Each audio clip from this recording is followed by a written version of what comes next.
Hello everyone, and welcome to another Miniature Monday. I'm Scott, and it is October, which means that my favorite holiday is right around the corner. And in the spirit of the spooky season, we are going to be painting a classic monster, the zombie. A staple in any horror game setting, these creatures will overwhelm you with their sheer numbers until the shambling horde has taken you down. This model is by Reaper, and was released in their Bones 4 Kickstarter. We are prepped and ready to go, so let's get to it. First up, we will be using Army Painter's necrotic flesh for the body. Now I know what you're thinking, hitting it a little on the head with that choice there, aren't you, Scott? But one thing I've found is that when naming their colors, Army Painter really wanted to give you an easy time, which is why I think it's an excellent brand to start with.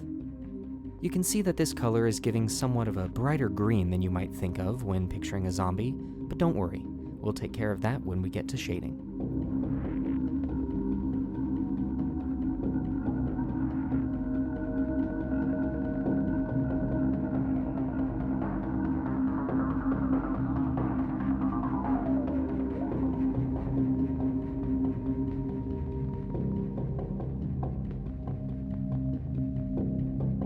I've watered my paint down to a heavy milk sort of consistency, and one issue I've noticed when working with Bones figures is that there are sections of the figure that just don't want to take the paint.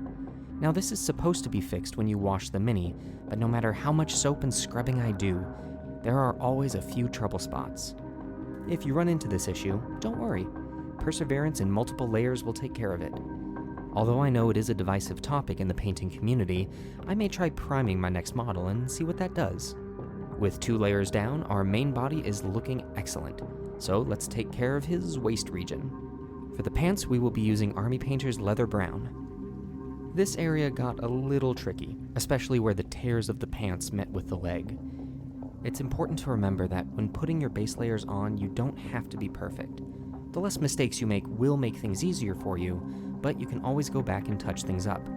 I usually make 2, sometimes 3 cleanup passes, so trust me, it's okay.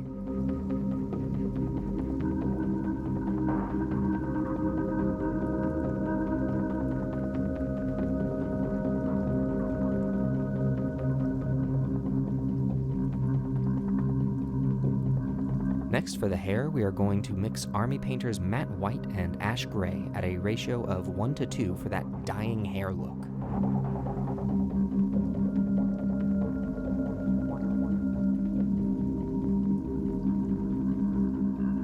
And to finish up the base layers, we will be using Vallejo's Flat Earth for the soil from which the zombie has clawed its way out.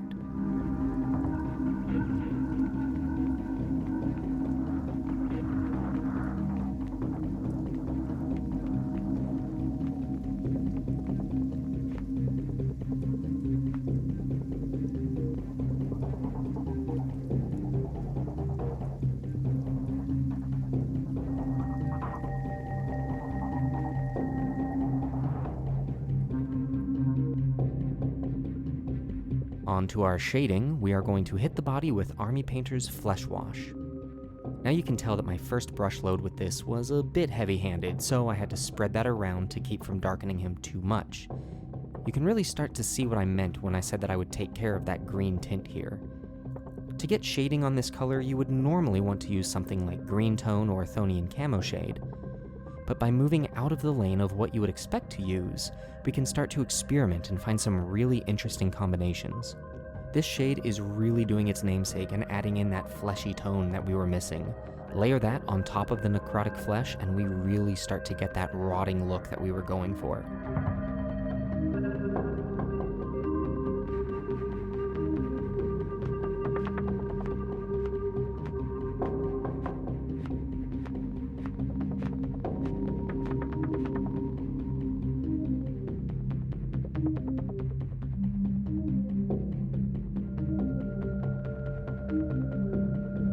Now for the pants, we will be using Army Painter's Strong Tone.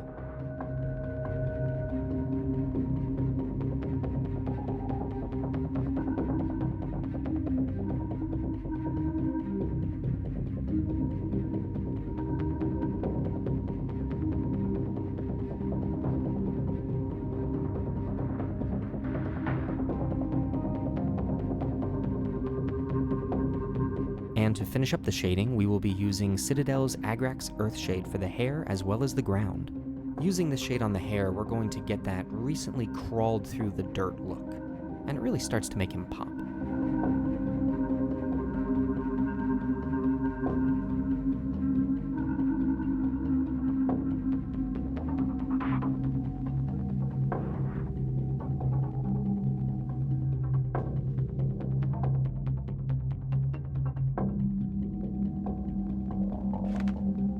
With our shading finished, it's time to move on to highlights. For this mini, we are going to do a very simple layering of necrotic flesh.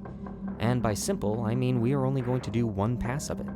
There was a time that I would have been happy to stop after shading, but as I progress, I'm wanting to put more and more levels onto these minis.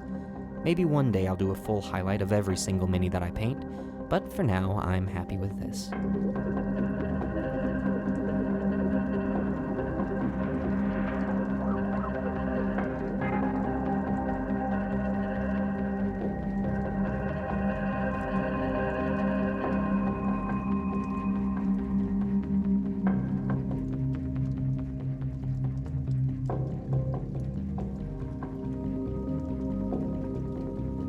And for our final step, we will be using matte white again to add 2 empty white eyes to complete our zombie.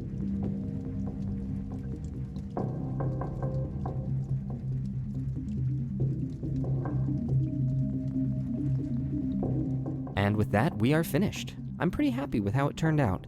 We really got that old school zombie look, and this will look great on the table.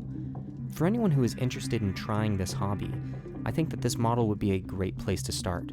With a really simple paint job, you can get a great look, and from here you could even go a little more complex. How would you paint this zombie? Feel free to let me know in the comments below. If you liked this video and want to see the rest of the classic monsters I'll be painting this month, hit that like button and subscribe to our channel for more videos.